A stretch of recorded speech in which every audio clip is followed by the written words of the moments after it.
ನಮಸ್ಕಾರ. Smart screen YouTube ಚಾನೆಲ್ಗೆ ಸ್ವಾಗತ. ನಾನು ಶ್ವೇತಾ ಕಲಕಣಿ. ಬಿಗ್ ಬಾಸ್ ಮನೆಗೆ ಬಂದ ಅತಿಥಿಗಳ ಅತಿರೇಕಕ್ಕೆ ಚಾಟಿ ಬೀಸಲು ಬಂದ ಕಿಚ್ಚ. ಗಿಲ್ಲಿ ಕಾಮಿಡಿಗೆ ಉರಿದು ಬೀಳ್ತಾ ಇದ್ದ ಅತಿಥಿಗಳು ಗಿಲ್ಲಿನೇ ಟಾರ್ಗೆಟ್ ಮಾಡಿ ಹಿಂಸೆ ಮಾಡಿದ್ಯಾಕೆ? ನೀರು ಚೆಲ್ಲಿದ್ದೇನು, ಚೇರ್ ಎತ್ತಿ ಬಿಸಾಕಿದ್ದೇನು, ಗಿಲ್ಲಿ ಊಟ ಕಿತ್ಕೊಂಡಿದ್ದೇನು, ಒಂದ ಎರಡ? ಪಂಚಾಯಿತಿಯಲ್ಲಿ ಕಿಚ್ಚ ಗಿಲ್ಲಿ ಪರ ನಿಂತು ಅತಿಥಿಗಳ ಬೆವರಳಿಸ್ತಾರ ಅಥವಾ ಅತಿಥಿ ಸತ್ಕಾರ ಮಾಡುವ ಸಡಗರದಲ್ಲಿ ಅವಮಾನವಾಗ್ತಾ ಇದ್ರು ಸುಮ್ಮನೆ ಕೂತಂತಹ ಕಂಟೆಸ್ಟೆಂಟ್ಗಳಿಗೆ ಬೂಸ್ಟ್ ಕೊಡ್ತಾರ ಅಥವಾ ಅತಿಥಿಗಳಿಗೆ ಕೌಂಟರ್ ಕೊಡುವ ಭರದಲ್ಲಿ ಬಿಟ್ಟಿ ಊಟ ತಿಂತಿದ್ದಾರೆ ಎಂದ ಗಿಲ್ಲಿಗೆ ಅತಿಥಿ ಸತ್ಕಾರದ ಪಾಠ ಮಾಡ್ತಾರ ಕಿಚ್ಚ? ಗಿಲ್ಲಿ, ರಕ್ಷಿತಾ, ಕಾವ್ಯ ಅತಿಥಿಗಳಿಗೆ ಹೆಚ್ಚು ಸೇವೆ ಮಾಡಿದ್ರು ಸಹಿತ ಅಭಿಷೇಕ್ ಕೊಟ್ಟಿದ್ದು ಕಡಿಮೆ ಟಿಪ್ಸ್.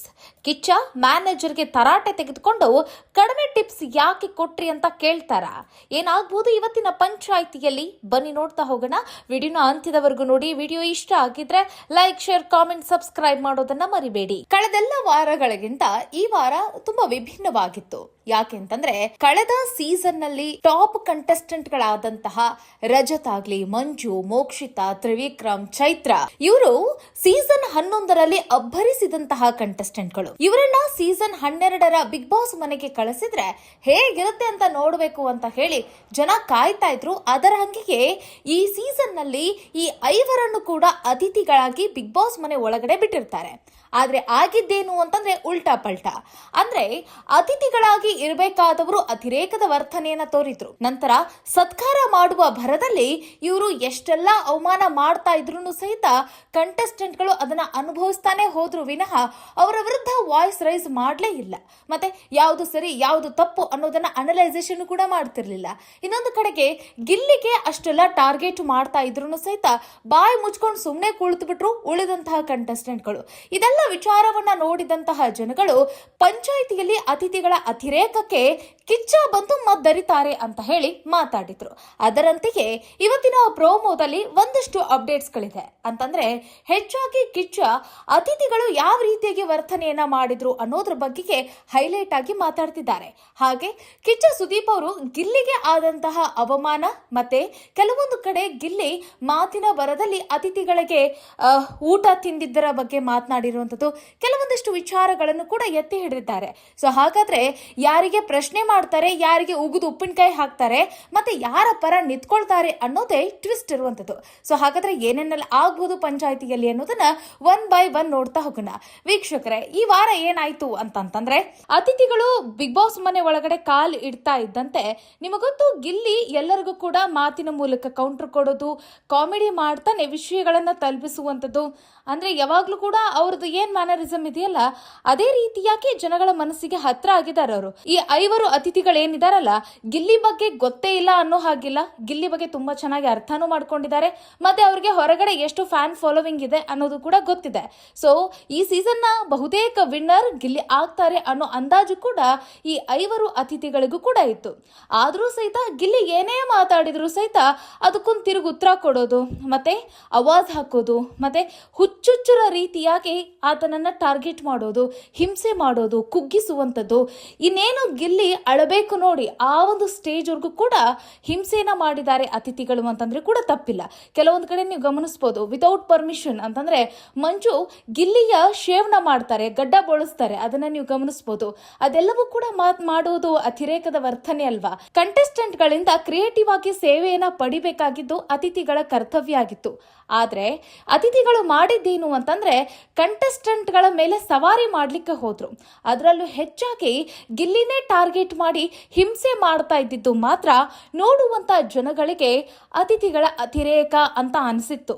ಆದ್ರೆ ಬಿಗ್ ಬಾಸ್ ಮನೆಯಲ್ಲಿರುವಂತ ಉಳಿದಂತಹ ಕಂಟೆಸ್ಟೆಂಟ್ ಗಳಿಗೆ ಗಿಲ್ಲಿನೇ ಅತಿರೇಕ ಮಾಡ್ತಾ ಇದ್ದಾನೆ, ಗಿಲ್ಲಿನೇ ಬೇಕು ಬೇಕು ಅಂತ ಹೋಗಿ ಅವರನ್ನ ಉರಿಸ್ತಾ ಇದ್ದಾರೆ. ಗಿಲ್ಲಿ ಸೈಲೆಂಟ್ ಆಗಿದ್ದು ಬಿಡು ಅಂತ ಹೇಳಿ ಎಷ್ಟಾಗುತ್ತೋ ಅಷ್ಟು ಗಿಲ್ಲಿನ ಸೈಲೆಂಟ್ ಮಾಡಕ್ಕೆ ಟ್ರೈ ಮಾಡಿದ್ರೆ ವಿನಃ ಅತಿಥಿಗಳ ಅತಿರೇಕಕ್ಕೆ ಕಡಿವಾಣ ಹಾಕೋ ಪ್ರಯತ್ನ ಯಾರು ಮಾಡಲಿಲ್ಲ. ಅದರಲ್ಲೂ ರಾಜಮಾತೆಯು ಕೂಡ ಗಪ್ಚುಪ್ ಆಗಿದ್ಲು. ಮಿಕ್ಕಿದೆಲ್ಲಾ ವಿಚಾರದಲ್ಲೂ ಕೂಡ ವಾಯ್ಸ್ ರೈಸ್ ಮಾಡುವಂತಹ ರಾಜಮಾತೆ ಈ ವಾರ ಮಾತ್ರ ಅತಿಥಿಗಳ ಮುಂದೆ ಗಪ್ಚುಪ್ ಆಗಿದ್ದು ಮಾತ್ರ ಇಲ್ಲಿ ವಿಶೇಷದಲ್ಲಿ ವಿಶೇಷ ಆಗಿತ್ತು. ಹೀಗೆ ತಮ್ಮಲ್ಲಿ ಒಬ್ಬ ಕಂಟೆಸ್ಟೆಂಟ್ಗೆ ಗಿಲ್ಲಿಗೆ ಇಷ್ಟೆಲ್ಲ ಅವಮಾನ ಮಾಡ್ತಾ ಇದ್ರು ಸಹಿತ ಬಾಯಿ ಮುಚ್ಕೊಂಡು ಕೂತಂತಹ ಉಳಿದ ಕಂಟೆಸ್ಟೆಂಟ್ಗಳಿಗೂ ಕೂಡ ಕಿಚ್ಚ ಸುದೀಪ್ ಅವರು ತರಾಟೆ ತೆಗೆದುಕೊಳ್ಳಬಹುದು ಅನ್ನೋದಿದೆ. ಹಾಗೆಯೇ ಅತಿಥಿಗಳಾದಂತಹ ಮಂಜಣ್ಣ ಮತ್ತೆ ರಜತ್ ಇವರಿಬ್ರು ಅತಿರೇಕವಾಗಿ ಗಿಲ್ಲಿನ ಟಾರ್ಗೆಟ್ ಮಾಡಿದ್ದು, ಬಾಯಿಗೆ ಬಂದಂಗೆ ಮಾತನಾಡಿದ್ದು, ಹೋಗಲೋ ಬಾರಲೋ ಅಂತ ಹೇಳಿ ಪದಗಳನ್ನು ಬಳಸಿದಂಥದ್ದು. ಇಲ್ಲಿ ಗಿಲ್ಲಿ ನೀವು ಗಮನಿಸಿರ್ಬೋದು, ಸರ್ ಸರ್ ಅಂತ ಮಾತಾಡ್ತಾ ಇದ್ದಿದ್ದು ಬಿಟ್ರೆ ಅಣ್ಣ ಅಂತ ಹೇಳುವಂಥದ್ದು. ಅಷ್ಟೊಂದು ರೆಸ್ಪೆಕ್ಟ್ಫುಲ್ ಆಗಿ ಅವರು ಮಾತಾಡ್ತಾ ಇದ್ರು.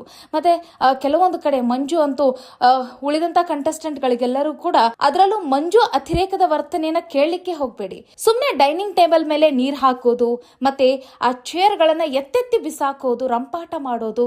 ಮತ್ತೆ ಗಿಲ್ಲಿ ಏನಾದ್ರೂ ಊಟ ಮಾಡ್ತಾ ಇದ್ರೆ ಆತ ಈಗ ಊಟ ಮಾಡಬಾರದು, ಆಮೇಲೆ ಊಟ ಮಾಡಬೇಕು, ಮೊದಲೇದಾಗಿ ನಿಮ್ಮೆಲ್ಲರಿಗೂ ಕೂಡ ಆತನೇ ಸರ್ವ್ ಮಾಡಬೇಕು, ಉಳಿದ್ರೆ ಗಿಲ್ಲಿ ಊಟ ಮಾಡ್ಕೊಳ್ಳಿ ಅನ್ನೋ ರೀತಿಯಾಗಿ ಒಂದು ರೀತಿ ಹೇಳಬೇಕು ಅಂತಂದ್ರೆ ವಿಚಿತ್ರವಾಗಿ ಆಟ ಆಡ್ಬಿಟ್ರು. ಇನ್ನೊಂದು ಹೇಳ್ಬೇಕಂತಂದ್ರೆ ಬಿಗ್ ಬಾಸ್ಗೆ ಇವರೆಲ್ಲರ ಮೇಲೆ ಒಂದು ರೆಸ್ಪೆಕ್ಟ್ ಇದೆ. ಯಾಕಂತಂದ್ರೆ ಅದರಲ್ಲಿ ಇವ್ರು ಹೇಳ್ತಾರೆ, ನನ್ನ ಕರ್ಮ ಕಳೆದಿರುವಂತಹ ಜಾಗ ಇದು ಅಂತ ಹೇಳ್ತಾರೆ. ಅದೆಲ್ಲದಕ್ಕೂ ಕೂಡ ಇವರು ಅವಮಾನ ಮಾಡದಂತಾಯ್ತು ಬಂದಂತಹ ಕಂಟೆಸ್ಟೆಂಟ್ಗಳು. ಯಾಕಂತಂದ್ರೆ ಇವರು ಕಳೆದ ಸೀಸನ್ ಅಲ್ಲಿ ಇಲ್ಲೇ ಇದ್ರು, ಮತ್ತೆ BB ರೆಸ್ಟೋರೆಂಟ್ ಅಂತ ಹೇಳಿ ಒಂದು ಟಾಸ್ಕ್ ಅನ್ನು ಕೂಡ ಕೊಟ್ಟಿರ್ತಾರೆ.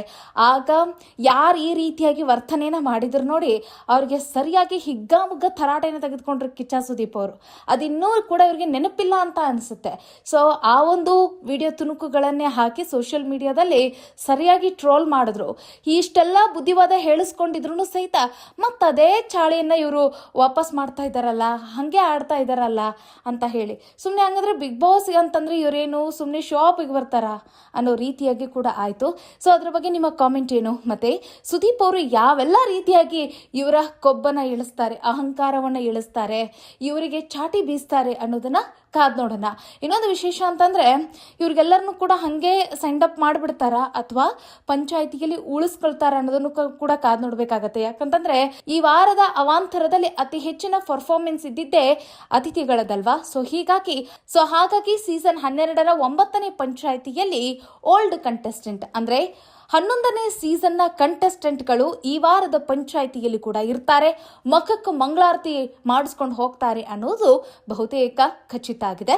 ಕಾದ್ ನೋಡೋಣ ಏನೆಲ್ಲ ಆಗ್ಬಹುದು ಅಂತ ಹೇಳಿ. ಇನ್ನೊಂದು ಕಡೆಗೆ ಗಿಲ್ಲಿ ವಿಚಾರವನ್ನ ನಾವು ಮಾತನಾಡೋದಾದ್ರೆ, ಗಿಲ್ಲಿ ಕೆಲವೊಂದು ಕಡೆ ಅಂತಂದ್ರೆ ಏನೇ ಮಾತಾಡಿದ್ರು ಏನೇ ಬಿಟ್ರು ಸಹಿತ ಇಲ್ಲಿ ಬಂದಂತಹ ಅತಿಥಿಗಳು ತುಂಬಾ ಅವರನ್ನ ಹತಕ್ತಾ ಇದ್ರು, ಎಷ್ಟಾಗುತ್ತೋ ಅಷ್ಟು ಹಿಂಸೆ ಮಾಡ್ತಾ ಇದ್ರು, ಏನೂ ಮಾತನಾಡುವುದಿಲ್ಲ ಅನ್ನೋ ರೀತಿಯಾಗಿ ಮಾಡ್ತಾ ಇದ್ರು, ಎಷ್ಟಾಗುತ್ತೋ ಅಷ್ಟು ಸೈಲೆಂಟ್ ಆಗಿರು ಅಂತಾನೆ ಹೇಳ್ತಾ ಇದ್ರು. ಬಟ್ ನಿಮಗೆ ಗೊತ್ತು, ಗಿಲ್ಲಿ ತುಂಬಾ ಮಾತಾಡ್ಕೊಂಡಿರುವಂತಹ ಲವಲವಿಕೆಯಿಂದ ಜಾಲಿಯಾಗಿರುವಂತಹ ಹುಡುಗ. ಸೊ ಎಷ್ಟಾಗುತ್ತೋ ಅಷ್ಟು ಮೌನಕ್ಕೆ ಜಾರಿದಾಗ ಎಪಿಸೋಡ್ಗಳು ಕೂಡ ಬೋರಿಂಗ್ ಆಗ್ತಾ ಇತ್ತು. ಮತ್ತೆ ಗಿಲ್ಲಿ ಕೂಡ ಒಳಗೆ ತುಂಬಾ ಅಂದ್ರೆ ತುಂಬಾ ಸಂಕಟ ಪಡ್ತಾ ಇದ್ದಿದ್ದು.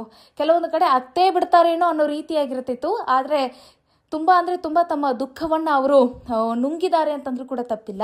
ಸೊ ಇಂತಹ ಸಿಚುವೇಶನ್ಗಳಲ್ಲಿ ಒಳಗಡೆ ಇರುವಂಥ ಆ ಫ್ರಸ್ಟ್ರೇಷನ್ ಏನಿದೆಯಲ್ಲ, ಸಿಕ್ಕಂಥ ಅವಕಾಶಗಳಲ್ಲಿ ಬೈದು ಬಿಡೋಣ, ಇವ್ರಿಗೆ ಸರಿಯಾಗಿ ಕೌಂಟರ್ ಕೊಡೋಣ ಅನ್ನೋ ಆ ಒಂದು ಭರದಲ್ಲಿ ಏನು ಮಾಡಿದ್ದಾರೆ ಅಂದರೆ ಒಂದಷ್ಟು ಜನ ಬಂದಂಥ ಅತಿಥಿಗಳಿಗೆ ರೋಸ್ಟ್ ಮಾಡಬೇಕು, ಒಂದಷ್ಟು ಜನ ಅತಿಥಿಗಳ ಪರವಾಗಿ ಮಾತಾಡಬೇಕಾಗಿರುತ್ತೆ. ಆಗ ಇಲ್ಲಿ ಅತಿಥಿಗಳ ವಿರುದ್ಧವಾಗಿ ಮಾತನಾಡಬೇಕಾಗಿದ್ದು, ರೋಸ್ಟ್ ಮಾಡಬೇಕಾಗಿರುವಂತಹ ಗಿಲ್ಲಿ ಮತ್ತೆ ಅಶ್ವಿನಿ ಗೌಡ. ಆ ಸಮಯದಲ್ಲಿ ಇಲ್ಲಿ ಗಿಲ್ಲಿ ಏನ್ ಮಾತಾಡ್ತಾರಂತಂದ್ರೆ, ತಿಂದು ಹಾಕೋರ್ಗೆ ಎಷ್ಟು ಕೊಬ್ಬಿರಬೇಕು ಅಂತಂದ್ರೆ ಇನ್ನು ತಂದು ಹಾಕೋ ನಮಗೆ ಎಷ್ಟು ಕೊಬ್ಬಿರಬೇಡ ಅಂತ ಹೇಳಿ ಮಾತನಾಡುವಂಥದ್ದು. ಅತಿಥಿಗಳು ಈ ಸೀಸನ್ ನಲ್ಲಿ ಬಂದಿದಾರಲ್ಲ, ಅದಕ್ಕೂ ಕೂಡ ಗಿಲ್ಲಿ ಕೌಂಟರ್ ಕೊಟ್ಟಿರುವಂಥದ್ದು. ಅಂತಂದ್ರೆ ನನಗೆ ಮುಂದೆ ಯಾವ್ದಾದ್ರು ಸೀಸನ್ಗೆ ಕರೆದ್ರೆ ನಾನು ಹೋಗಂಗಿಲ್ಲ, ನಾನು ಹೋಗಿ ಇನ್ನೊಬ್ಬರ ತಟ್ಟೆ ಕೈ ಹಾಕೋದಿಲ್ಲ ಅನ್ನೋ ರೀತಿಯಾಗಿ ಇಲ್ಲಿ ಗಿಲ್ಲಿ ಮಾತನಾಡಿದ್ರು. ನಿನ್ನೆ ಎಪಿಸೋಡ್ ನಲ್ಲಿ ಮಂಜು ಆ ವಿಚಾರಕ್ಕೂ ಕೂಡ ಟ್ರಿಗರ್ ಆಗಿ ನಾನು ಊಟನೇ ಬಿಟ್ಬಿಡ್ತೀನಿ ಅನ್ನೋ ರೀತಿಯಾಗಿ ಕೂಡ ಮಾತಾಡ್ತಾ ಇದ್ರು. ಸೊ ಒಟ್ಟಿನಲ್ಲಿ ಈತನಿಗೆ ಊಟದ ಮೇಲೆ ಕಣ್ಣು ಅನ್ನೋ ತರನು ಹೇಳ್ತಾ ಇದ್ರು. ಸೊ ಆ ವಿಚಾರವೂ ಕೂಡ ಸ್ವಲ್ಪ ಕಿಚ್ಚ ಅದಕ್ಕೆ ಗಿಲ್ಲಿ ಅವ್ರಿಗೆ ಬುದ್ಧಿವಾದ ಹೇಳುವ ಸಾಧ್ಯತೆ ಕೂಡ ಇದೆ. ಏನೇ ಆಗ್ಲಿ ಅವರು ಅತಿಥಿಗಳಾಗಿರ್ತಾರೆ, ದೇವರ ಸಮಾನ. ಸೊ ಅವರನ್ನ ಸತ್ಕರಿಸಬೇಕಾಗಿದ್ದು ನಮ್ಮ ಧರ್ಮ ಅಂತನೂ ಕೂಡ ಅದ್ರ ಬಗ್ಗೆ ನೀತಿ ಪಾಠ ಮಾಡೋದಿದೆ. ನೋಡೋಣ ಏನೆಲ್ಲ ಆಗ್ಬಹುದು ಅಂತ ಹೇಳಿ. ಒಟ್ಟಿನಲ್ಲಿ ಗಿಲ್ಲಿಯ ಪರವಾಗಿ ಕಿಚ್ಚ ಸುದೀಪ್ ಅವರು ನಿಲ್ಲುವ ಸಾಧ್ಯತೆ ಇದೆ. ಇನ್ನೊಂದು ಕಡೆಗೆ ಮ್ಯಾನೇಜರ್ ವಿಚಾರಕ್ಕೆ ಬರೋಣ. ನೋಡಿ, ಗಿಲ್ಲಿನ ಅಷ್ಟೆಲ್ಲ ಟಾರ್ಗೆಟ್ ಮಾಡ್ತಾ ಇದ್ರು ಸಹಿತ ಮ್ಯಾನೇಜರ್ ಎಷ್ಟಾಗುತ್ತೋ ಆಗುವಷ್ಟು ಗಿಲ್ಲಿಗೆ ಬುದ್ಧಿವಾದ ಹೇಳ್ತಾ ಇದ್ರು, ಗಿಲ್ಲಿಗೆ ನ್ಯೂಟ್ರಲ್ ಮಾಡ್ತಾ ಇದ್ರು, ಗಿಲ್ಲಿದೇ ತಪ್ಪು ಅಂತ ಹೇಳಿ ಅವ್ರು ಒಪ್ಕೊಳ್ತಾ ಇದ್ರು. ಅಲ್ಲಿ ಮ್ಯಾನೇಜರ್ ಆಗಿ ಅತಿಥಿಗಳಿಗೆ ಅವ್ರಿಗೇನು ಪ್ರಶ್ನೆನೂ ಮಾಡ್ತಿರ್ಲಿಲ್ಲ. ನೀವು ಹೀಗೆಲ್ಲ ನಡ್ಕೊಳ್ಳೋದು ನಮ್ಮ ಒಂದು ಪ್ಯಾಲೇಸ್ನಲ್ಲಿ ನಮ್ಮದೇ ಆದಂಥ ಒಂದಿಷ್ಟು ರೂಲ್ಸ್ಗಳಿದೆ, ಆ ಥರ ನೀವು ಇರಬೇಕು ಅಂತಲೂ ಕೂಡ ಗೈಡ್ ಮಾಡ್ತಾ ಇರಲಿಲ್ಲ. ಇನ್ನೊಂದು ಕಡೆಗೆ ತನ್ನ ಒಂದು ಕೆಲಸಗಾರರನ್ನು ಬಿಟ್ಕೊಡ್ತಾ ಇದ್ದಿದ್ದು ಅದು ತಪ್ಪಾಗುತ್ತೆ. ಹಾಗೆಯೇ ಉಳಿದಂಥ ಕಂಟೆಸ್ಟೆಂಟ್ಗಳಿಗೆ ತನಗೆ ಮನಸ್ಸಿಗೆ ಬಂದಷ್ಟು ಪಾಯಿಂಟ್ಸ್ಗಳನ್ನು ಕೊಡ್ತಾನೆ ಬಂದರು. ಕೆಲವರಿಗೆ ತುಂಬ ಹೆಚ್ಚು ಕೂಡ ಕೊಟ್ಟರು, ಇನ್ನು ಕೆಲವರಿಗೆ ತುಂಬ ಅಂದರೆ ತುಂಬ ಕಡಿಮೆ ಕೊಟ್ಬಿಟ್ಟಿದ್ದಾರೆ. ಆ ಜಾಗದಲ್ಲಿ ಗಿಲ್ಲಿ, ರಕ್ಷಿತಾ, ಕಾವ್ಯ ಈ ಮೂವರು ಹೆಚ್ಚಾಗಿ ಸೇವೆಯನ್ನು ಮಾಡಿದ್ದಾರೆ. ಆದರೂ ಸಹಿತ ಇವರಿಗೆ ಕಡಿಮೆ ಪಾಯಿಂಟ್ಸನ್ನು ಕೊಟ್ಟಿದ್ರಲ್ಲ, ಸೊ ಆ ವಿಚಾರವೂ ಕೂಡ ಪಂಚಾಯಿತಿಯಲ್ಲಿ ಹೈಲೈಟ್ ಆಗುತ್ತೆ. ಕಾದ್ ನೋಡೋಣ ಏನೇನೆಲ್ಲ ಮಾತಾಡ್ತಾರೆ ಸುದೀಪ್ ಅವರು ಅಂತ ಹೇಳಿ. ಅಭಿಷೇಕ್ಗೂ ಕೂಡ ರುಬ್ಬುವ ಪ್ರೋಗ್ರಾಮ್ ಇದೆ ಅಂತ ಅನ್ಸುತ್ತೆ. ಅಭಿಷೇಕ್ ಯಾವ ರೀತಿ ರಿಯಾಕ್ಟ್ ಮಾಡ್ತಾರೆ ಕಾದ್ ನೋಡೋಣ. ಮುಂದಿನ ವಿಡಿಯೋದಲ್ಲಿ ಮತ್ತೊಂದು ವಿಶೇಷ ವಿಚಾರದಲ್ಲಿ ಸಿಗೋಣ. ಈ ವಾರದ ಎಪಿಸೋಡ್ನಲ್ಲಿ, ಈ ವಾರದ ಮೇನ್ ಹೈಲೈಟ್ಸ್ನಲ್ಲಿ ಯಾವುದಾದ್ರೂ ವಿಚಾರವನ್ನು ನಾನು ಕೈ ಬಿಟ್ಟಿದ್ರೆ ಅದನ್ನು ನೆನಪಿಸಿ ನೀವು ಕಾಮೆಂಟ್ ಮಾಡಿ. ಈ ವಿಚಾರವನ್ನು ಕೂಡ ಹೈಲೈಟ್ ಮಾಡೋದಿದೆ ಅನ್ನೋದ್ರ ಬಗ್ಗೆ ಇದ್ರೆ. ಇನ್ನೊಂದು ಕಡೆಗೆ ಈ ವಾರದ ಎಪಿಸೋಡ್ನ ಅನಲೈಸೇಷನ್ ಹೇಗಿತ್ತು ಅನ್ನೋದನ್ನು ಕೂಡ ಕಾಮೆಂಟ್ ಮಾಡಿ. ಮುಂದಿನ ವಿಡಿಯೋದಲ್ಲಿ ಸಿಗೋಣ. ನಮಸ್ಕಾರ.